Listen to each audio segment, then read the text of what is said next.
Em nome do Pai, do Filho e do Espírito Santo. Amém. Louvado seja nosso Senhor Jesus Cristo, para sempre seja louvado. Invoco a presença do Espírito Santo sobre todos nós neste momento, para que possamos compreender o que Deus quer dizer às igrejas e a nós acerca da evangelização. Uma alegria poder participar desse congresso com vocês, um congresso online, onde nós estamos tratando do tema da missão e da evangelização, aguardando a volta de Cristo. Enquanto nosso Senhor não chega, é tarefa da igreja evangelizar. Eu creio que vocês se recordam muito bem daquela oração bonita que a igreja faz através dos lábios do sacerdote após a oração do Pai Nosso na missa, enquanto aguardamos a vinda do Cristo Salvador. A perspectiva da igreja é aguardar a vinda do Cristo. O trabalho da igreja é prolongar no tempo e na história os sinais de nosso Senhor até que Ele volte. Olha que coisa bonita, extraordinário isso. E quero iniciar esta minha conversa com vocês com o versículo 16 do capítulo 9 da primeira carta aos Coríntios, quando São Paulo nos ensina o seguinte: anunciar o Evangelho não é título de glória para mim, é antes necessidade que se me impõe. Ai de mim se eu não evangelizar. Essa palavra ela deve queimar o nosso coração e nos levar a perguntar: o que eu tenho feito em favor da evangelização? Eu creio que muitos de vocês aqui estiveram nos trabalhos da Evangelização 2000, lá no início da década de 80, lembram muito bem que a grande postulação nossa era evangelizar os batizados. O Prado Flores escreveu um livro sobre esse tema.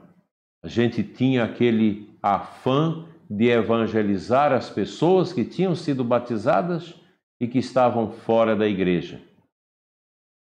Hoje o contexto já mudou muito. 40 anos depois, nós já temos que evangelizar os pagãos e levá-los ao batismo. Diminuiu sensivelmente os batizados, os casamentos e o número de católicos e de cristãos no Brasil.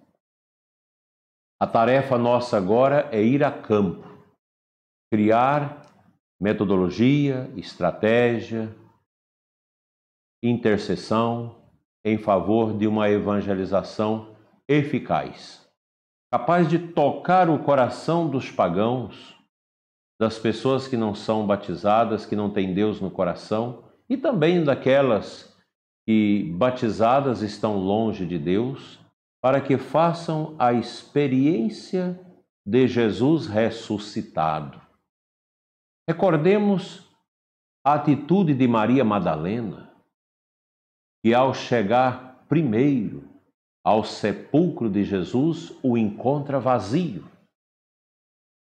E pensando que alguém havia roubado o cadáver de Jesus, o próprio Cristo se lhe aparece e lhe anuncia a verdade. E ele havia ressuscitado. Vocês imaginam a toada de Maria Madalena daquele lugar até o encontro dos apóstolos, seus amigos, seus irmãos, daquela comunidade de igreja nascente, para dizer: ele está vivo.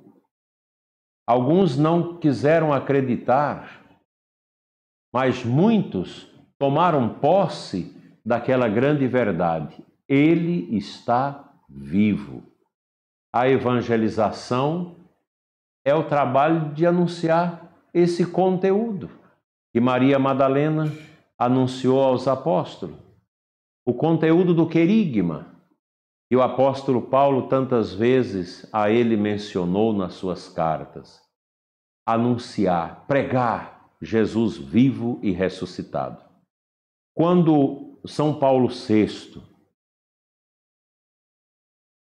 colocou para a Igreja aquela exortação pós-sinodal sobre a evangelização, o primeiro sínodo dos bispos foi sobre a evangelização.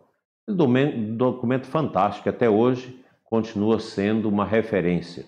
Evangelho Nunciandi. Ali o Santo Padre contou para nós toda uma experiência de evangelização da Igreja e concluiu: a Igreja existe para evangelizar. A Igreja não existe para fazer política. A Igreja não existe para se meter em tantas coisas que nós às vezes perdemos tempos com elas, que são importantes, mas elas são próprias das instituições, dos leigos realizar. A missão da Igreja, missão profícua, é evangelizar. Porque a Igreja, ela é a epifania do mistério do ressuscitado. A Igreja é Cristo, porque ela nasceu e se edificou através da vontade do Senhor. Por isso a Igreja é de direito divino e ela existe para evangelizar. Papa Francisco já várias vezes tem mostrado a todos nós com a sua reflexão o perigo da gente pensar a Igreja como uma ONG, como um serviço social apenas. Muita gente quer isso.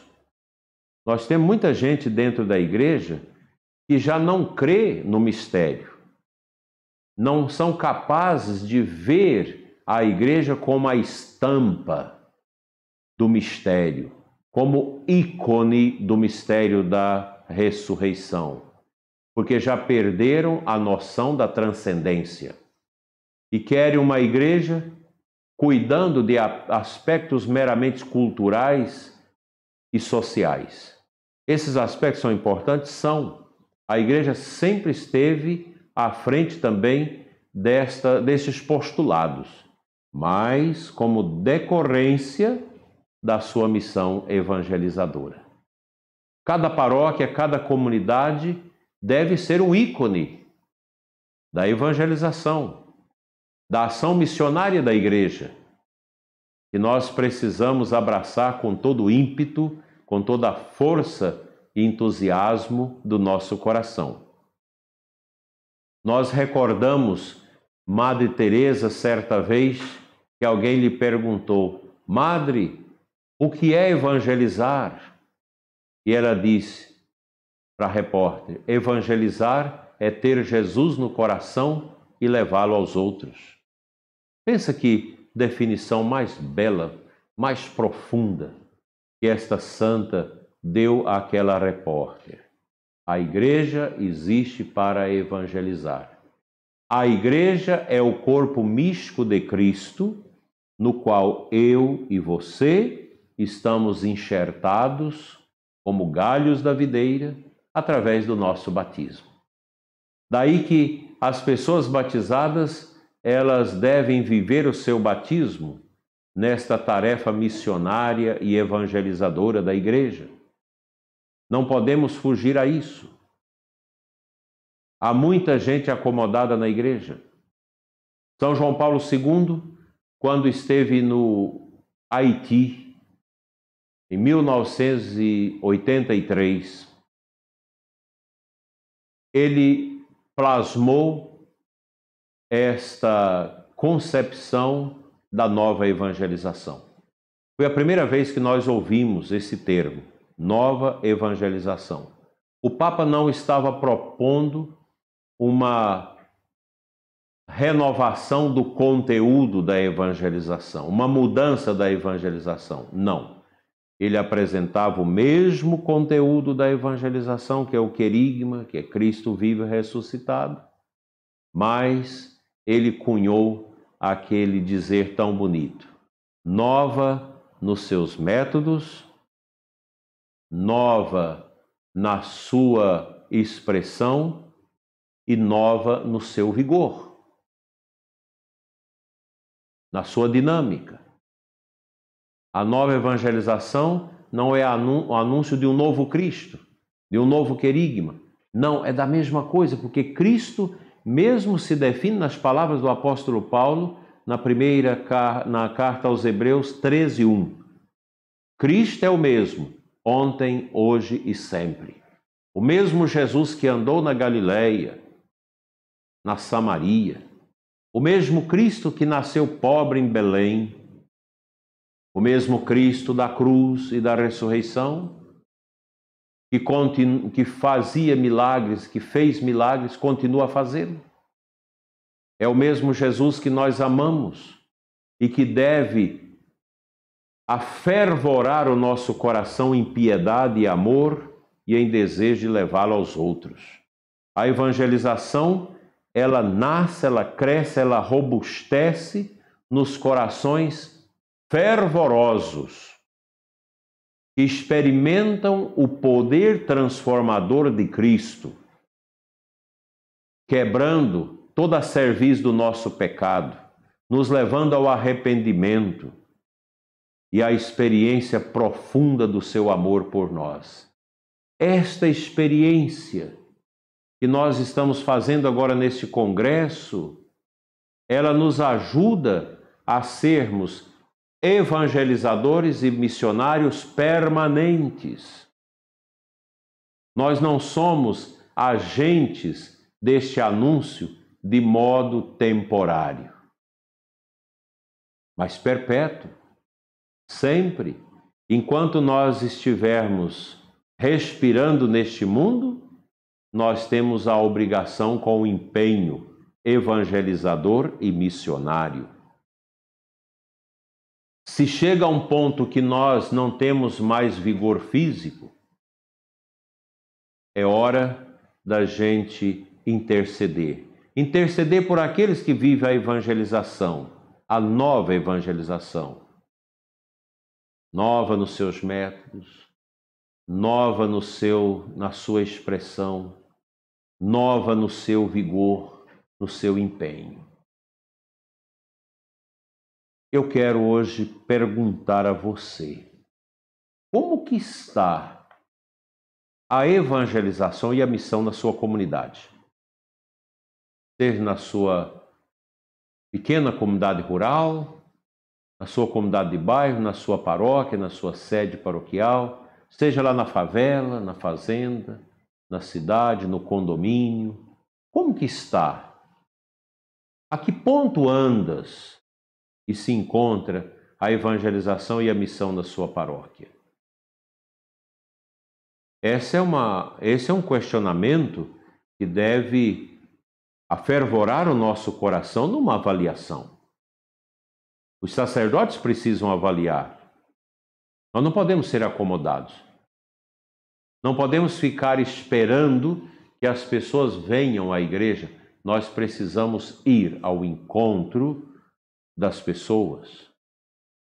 A igreja na Europa está vivendo uma crise tremenda, dolorosa, em que as igrejas esvaziaram-se totalmente, porque não foi feita uma evangelização eficaz.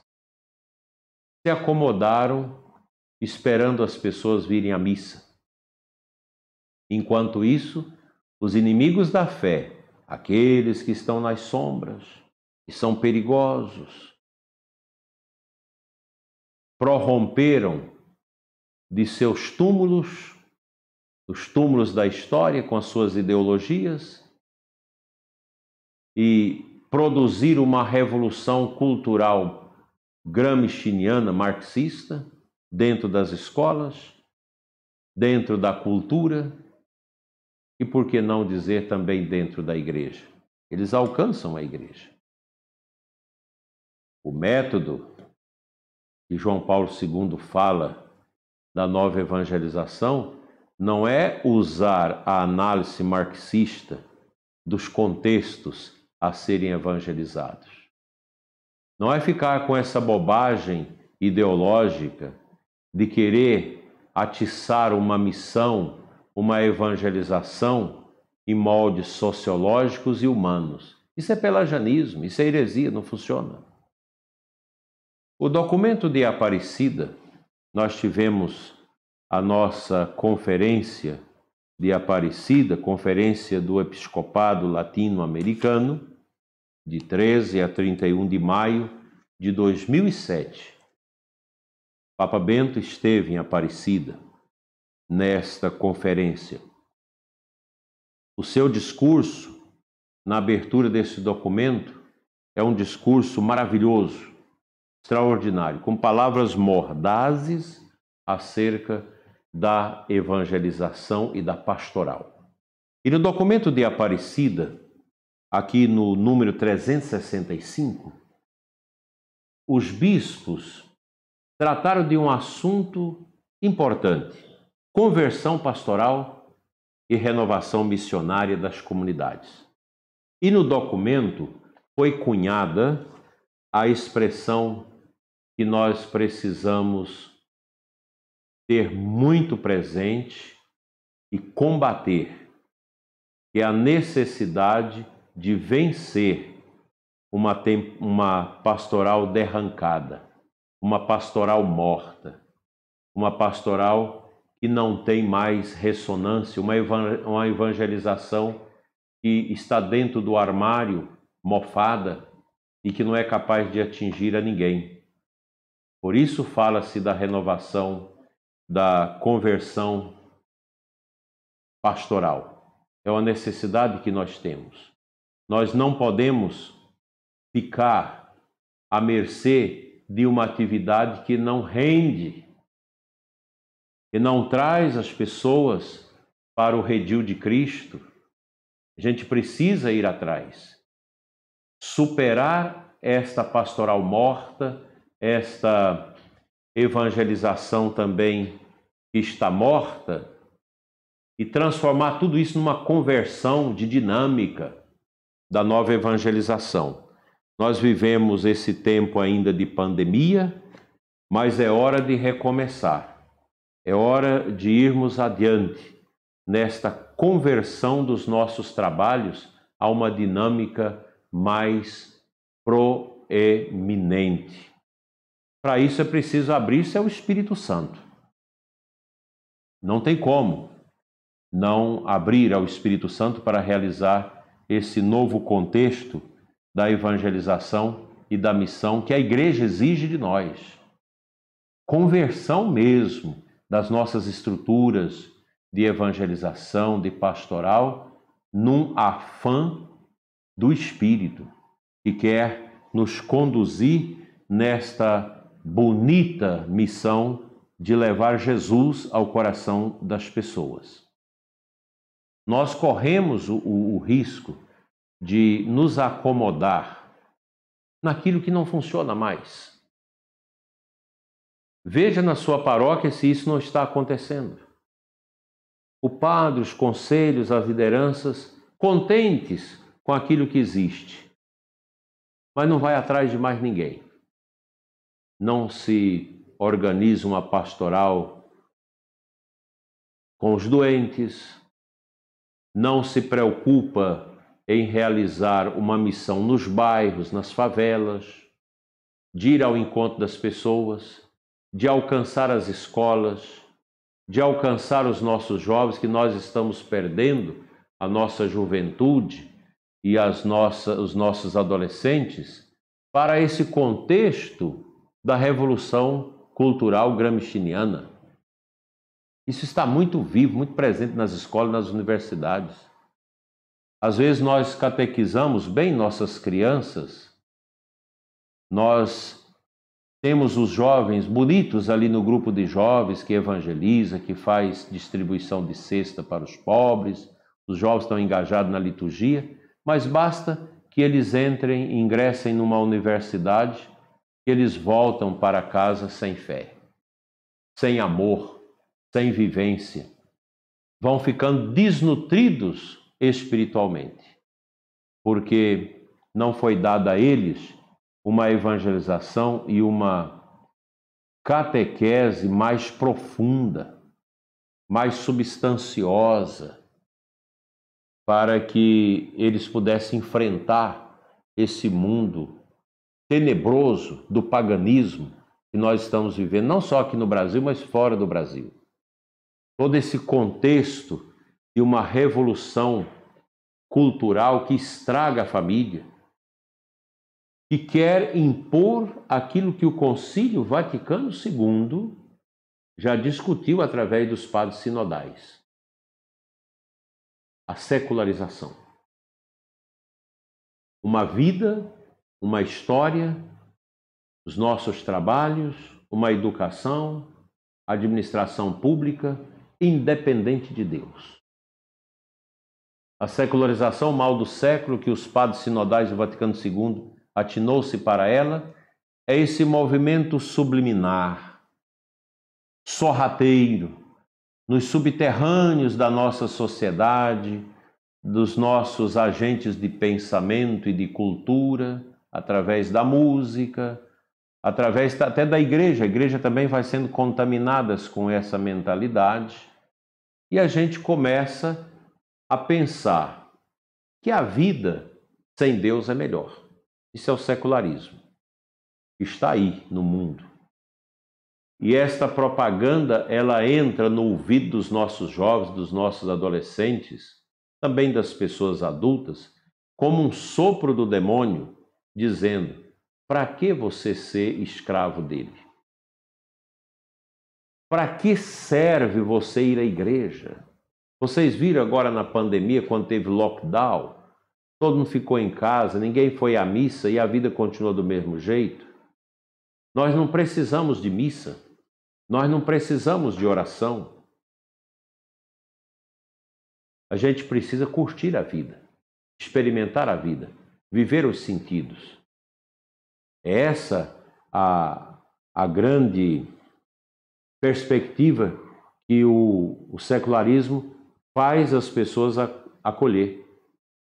E junto do secularismo, nós temos o relativismo tão combatido pelo Papa Bento, que é uma desgraça enorme, que tira a consciência das pessoas, a consciência de responsabilidade, a consciência ética, a consciência moral. Isso tudo vai indo embora. Você passa a ser o seu próprio tribunal. Tudo é relativo. Não existe uma verdade absoluta. Deus não existe. Como praticar uma religião que diz que você não pode adulterar, que você não possa aventurar numa vida sexual mundana, desorbitada dos valores? É isso, a Europa está vivendo isso. Por que as pessoas não querem ter mais filhos lá na Europa? Por que os muçulmanos, as pessoas de outros lugares estão ocupando a Europa? Porque não tem mais filhos. O secularismo é tanto, o relativismo é tanto, que a vida perdeu o sentido. Eles vão caminhando por um caos existencial, porque falta Deus, porque é o orgulho, a arrogância de pensar: a gente tem dinheiro, a gente tem tudo, então nós não precisamos de Deus. Essa é a constatação. E nós, como agentes evangelizadores, precisamos pensar nisso. Nós não podemos ficar mortos. Aí uma comunidade que não anima, uma comunidade acomodada lá com aquele grupinho que tem, com a missa que celebra daquele jeito. Você não tem um encontro de jovens, você não tem um acampamento, você não tem um seminário de vida no Espírito, você não tem uma iniciativa de evangelização de porta em porta, você não tem momentos de formação espiritual. Vai morrendo. É uma comunidade morta, que vai se estragando e estragando os outros. E nós somos culpados disso, porque as pessoas, os pagãos, têm direito ao anúncio do Evangelho. Um anúncio com vida, um anúncio com testemunho brilhante de vida. Agora, para isso, nós precisamos nos submeter ao poder da graça de Deus. É só pela graça de Deus que nós vamos realmente realizar esses trabalhos tão importantes da evangelização e da missão da igreja. Fugir a toda essa preguiça espiritual, essa assídia espiritual que está na vida de muita gente na igreja. Aí force o entusiasmo pela evangelização. Vai morrendo. Tudo vai ficando passivo. E a gente acha que está tudo bem do jeito que está e não temos mais aquele entusiasmo de ir adiante. Hoje é preciso investir na pastoral, é preciso investir na evangelização, na liturgia, uma liturgia bem feita, bem preparada, cânticos adequadamente preparados para a liturgia, as pessoas bem compostas, bem organizadas na liturgia, tudo isso faz parte desse resgate da beleza também da liturgia, que ajuda na conversão das pessoas e na motivação da evangelização. Nós precisamos investir naquele novo que o Espírito Santo quer suscitar nas nossas paróquias e comunidades. Por exemplo, a dinâmica das novas comunidades, a dinâmica dos leigos, a formação de grupos leigos, de grupos de evangelização, investir na juventude, na criança. Nós precisamos evangelizar as nossas crianças porque os pais geralmente não sabem evangelizar os filhos. Não são capazes de fazer esse processo. Nós precisamos investir na música da igreja. É muita bagunça na liturgia da nossa igreja, que não ajuda a rezar, que não ajuda as pessoas a aprofundar a experiência do sacramento da Eucaristia, que é ápice e cume da vida cristã católica, como nos ensina aqui o Catecismo, o Vaticano II, na Sacrosanto Concílio. Então está posto diante de nós esta necessidade de uma mudança dos paradigmas da evangelização e da missão. É preciso detonar com aquilo que está morto, que está petrificado, que está mofado pelo tempo dentro das nossas comunidades. O mundo requer uma evangelização urgente. Presídios, escolas, favelas, comunidades rurais, comunidades dos centros das grandes cidades, edifícios, onde as pessoas vivem ali a tristeza da velhice, esperando a morte, sem que ninguém também as visite e as alimente com a fé. Nós precisamos desapegar das coisas, desapegar um pouco da nossa comodidade para assumir o dinamismo da evangelização na sua paróquia e na sua comunidade. Não se fechar, não acostumar-se com aquele povo que está na igreja, porque aquele povo precisa ser preparado para evangelizar e para trazer mais gente para a igreja. O desafio é grande, não é nada pequeno. Nós temos diante de nós uma grande estrada a percorrer, que é a estrada da evangelização, que é a estrada do primeiro anúncio, desse testemunho bonito que nós devemos dar de pessoas católicas, fervorosas. A gente precisa renovar muita coisa. E essa graça ela precisa alcançar também o seminário, onde são formados os sacerdotes.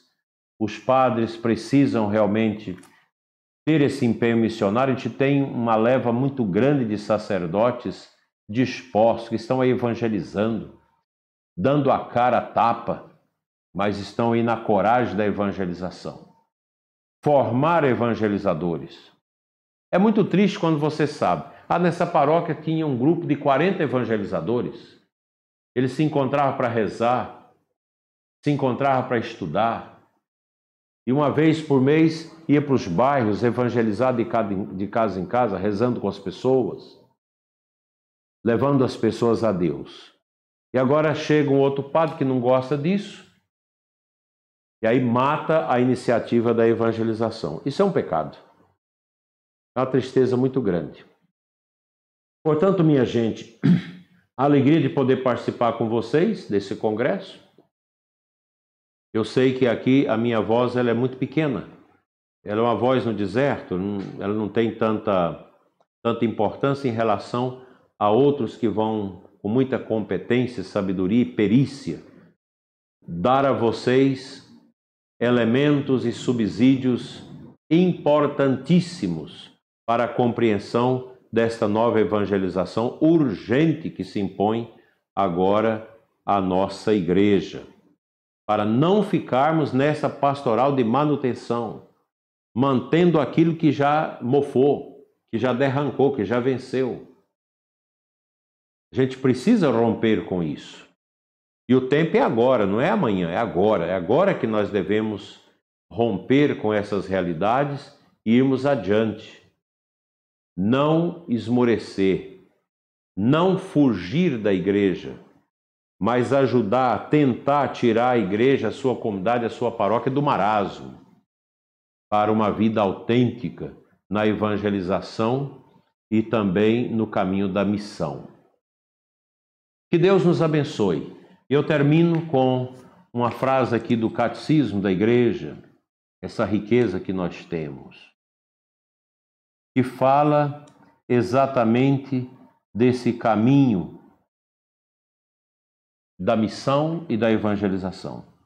Enviada por Deus às nações para ser o sacramento universal da salvação, a Igreja, em virtude das exigências íntimas de sua própria catolicidade e obedecendo a ordem de seu fundador, esforça-se para anunciar o Evangelho a todos os homens. Ide, portanto, e fazei que todos os povos se tornem discípulos. Citando aqui a palavra de Jesus. O mandato missionário, número 850, do Senhor tem sua fonte última no amor eterno da Santíssima Trindade. A Igreja peregrina é por sua natureza missionária, pois ela se origina da missão do Filho e da missão do Espírito Santo, segundo o desígnio do Pai. E o fim último da missão não é outro senão fazer os homens participarem da comunhão que existe entre o Pai, o Filho e o Espírito Santo. Talvez, meus queridos e amados irmãos, esta frieza na evangelização da Igreja esteja muito ligada à frieza na fé, como nos alertou o Papa Bento. A falta de fé anestesia o coração da pessoa. Você passa a ir à igreja para cumprir um preceito, para fazer aquelas coisas do dia a dia, mas sem deixar que a mensagem da igreja entre dentro do seu coração. Então essa proposta de renovação, ela é para todos nós.